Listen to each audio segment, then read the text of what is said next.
अब भी मौका है आपके पास कि वो 99 परसेंटाइल का जो मैजिकल फिगर है उसको आप बड़ी सहजता से छू सकते हैं। कई बच्चों ने बहुत बेहतरीन परफॉर्म किया, कई बच्चे थोड़े चूक गए, थोड़ी सी कमी के कारण उस मैजिकल फिगर तक, उस मैजिकल नंबर तक नहीं पहुंच पाए। नमस्कार, आदाब, सत श्री अकाल। आप सभी बच्चों का एक बार मैं तहे दिल से केजीएस जेईई प्लेटफॉर्म पर स्वागत करता हूं और आज के इस छोटे से सेशन में मैं आपको यही सूचित करने आया हूं कि अब भी मौका है। आपको कुछ छोटे छोटे प्लान्स अपनाने हैं, कुछ छोटे छोटे स्ट्रेटजीज फॉलो करने हैं और अब भी मौका है आपके पास कि वो 99 परसेंटाइल का जो मैजिकल फिगर है उसको आप बड़ी सहजता से छू सकते हैं, बड़ी आसानी से छू सकते हैं। देखिए, पूरे जेईई मेंस 1 का आपने अपना जितना प्रयास था, जितना आप कर सकते थे, जितना अपना बेस्ट दे सकते थे, आपने वो सब किया।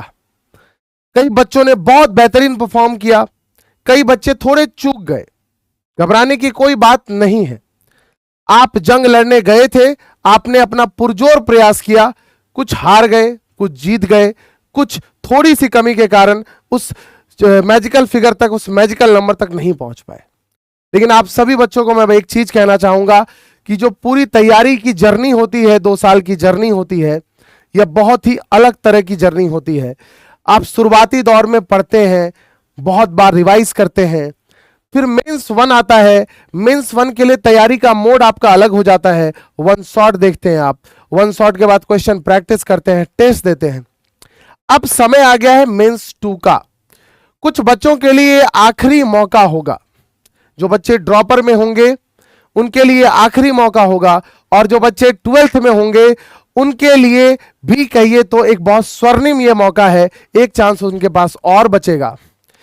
आप सभी को मैं कुछ चीजें बताना चाहूंगा कि जो मेंस 2 में आपके लिए बहुत ज्यादा बेनिफिशियल होगा और इसे अगर आप अपनाएंगे, इस प्लान को अगर आप अपनाएंगे तो आप जरूर जीत जाएंगे। मैं आपको ये दावे के साथ कह रहा हूं। मैंने पिछले 2-3 साल में कई सारे ऐसे बच्चों को देखा है जो इस मेथड को फॉलो करते हैं और अब बहुत कम परसेंटाइल से बहुत ऊपर के परसेंटाइल की तरफ वो जा पाते हैं बड़ी आसानी से। मैंने कुछ ऐसे भी बच्चे देखे हैं जो 70-72 परसेंटाइल से 99.98, 99.67 ऐसे सफर को भी तय किए। तो ये प्रैक्टिकल अप्रोच है जिसके बारे में मैं आपको बताना चाहूंगा। मैं बिल्कुल भी आपका समय नहीं लूंगा। देखिए, मैंने बोर्ड पे कुछ चीजें ही लिखी है और इसी के बारे में मैं आपको कहूंगा। पहला है इलस्ट्रेशन। अब याद रखिए, अब वह समय आपके पास नहीं है कि आप एक एक सवाल को प्रैक्टिस करें, एक एक सवाल को बना पाएं।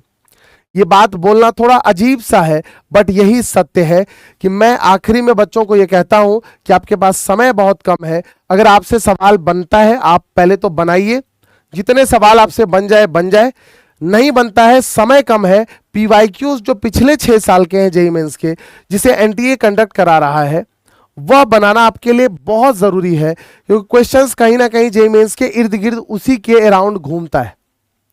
तो अगर आप इलस्ट्रेशन करेंगे, मैक्सिमम से मैक्सिमम पीवाईक्यूज के, इलस्ट्रेशन मतलब देखना, समझना, उसके कॉन्सेप्ट को लिखना, उसके कॉन्सेप्ट को बार बार अच्छे से व्यू पॉइंट लेना, उसको समझना और उसको टेस्ट में, एग्जाम में अप्लाई करना।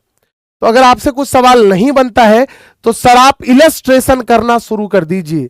सवालों को देखिए, वो कैसे बन रहा है, उसके प्रोसेस को समझिए और उससे जो आप कुछ नया सीखते हैं तो वो कॉपी में लिख लीजिए। दूसरा चीज है फॉर्मूला रिवीजन। कई ऐसे क्वेश्चंस होते हैं जो स्ट्रेट फॉरवर्ड फॉर्मूला पे बेस्ड होते हैं। जैसे कि हम बात करें 3D की, स्क्यू लाइंस के क्वेश्चंस होते हैं। हम बात करें लिमिट्स की, फॉर्मूला के क्वेश्चंस होते हैं। हम बात करें क्वाड्रेटिक में तो फॉर्मूला के क्वेश्चंस होते हैं। तो ऐसे कई सीक्वेंस सीरीज के तो फॉर्मूला पे क्वेश्चंस होते हैं।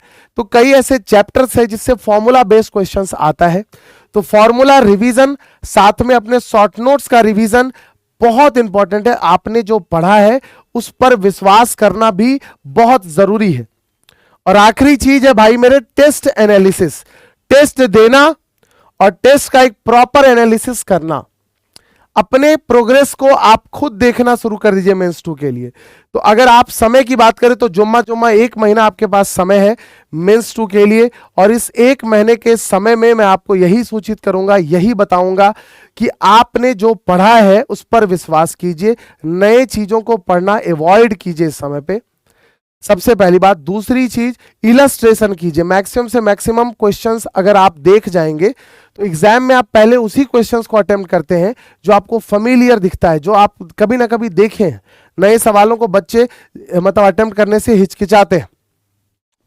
तो आपको फेमिलियर क्वेश्चन कब लगेगा? जब ज्यादा से ज्यादा पीवाईक्यू आप देख चुके होंगे, इलस्ट्रेट कर चुके होंगे। और फॉर्मूला रिवाइज आप करते रहिए लगातार। फॉर्मूला रिवीजन बहुत इंपॉर्टेंट है, क्योंकि उससे मार्क्स 3-4 सवाल ऐसे भी बन जाएंगे, तो 12 मार्क्स करीब आप मान के चलिए वहां से आपको प्राप्त हो जाएगा। और टेस्ट देना अपनी बेहतरी का एक सबसे जीता जागता नमूना है। अगर आप टेस्ट दे रहे हैं तो आप कैसे डे वाइज डे प्रोग्रेस कर रहे हैं वो आपको साफ साफ दिखता है, साफ साफ पता चलता है। तो टेस्ट का एनालिसिस भी आप करेंगे। आई होप आपको बहुत अच्छे से समझ आया होगा कि क्या प्लान अपनाना है। तो मैं पूरे प्लान को 3 कैटेगरी में डिवाइड कर दिया हूं, illustration, formula revision, short notes revision जो एक ही चीज है, तीसरा टेस्ट एंड टेस्ट एनालिसिस। ये आप करिए और ट्रस्ट मानिए, आप जेईई मेंस 2 में बहुत आकस्मिक तरीके से, बहुत नए तरीके से आपको एक अलग ऊर्जा मिलेगा और आपका मार्क्स, आप किसी भी परसेंटाइल पे बैठे हुए हो, आज कोई बच्चा अगर 50 परसेंटाइल पे भी बैठा हुआ है, 60 परसेंटाइल पे भी बैठा हुआ, मैं ये नहीं कहूंगा कि हो सकता है आपका 100 परसेंटाइल आ जाए, लेकिन अगर आप इस स्ट्रैटेजी को फॉलो करेंगे, हिम्मत के साथ, हौसले के साथ, जुनून के साथ, एक विश्वास के साथ, एक नई ऊर्जा के साथ, तो वो दिन दूर नहीं है कि आप जो वो मैजिकल नंबर है 99 परसेंटाइल प्लस वाला, वो आप आराम से छू जाएंगे। आई होप आप सभी को वीडियो बहुत पसंद आया होगा। कुछ अगर आपको जानकारी चाहिए, कुछ ऐसे कंटेंट चाहिए जिस पर आपको बहुत जरूरत महसूस हो रही है, तो नीचे कमेंट सेक्शन में लिखकर जरूर बताएंगे। Thank you and all the very best.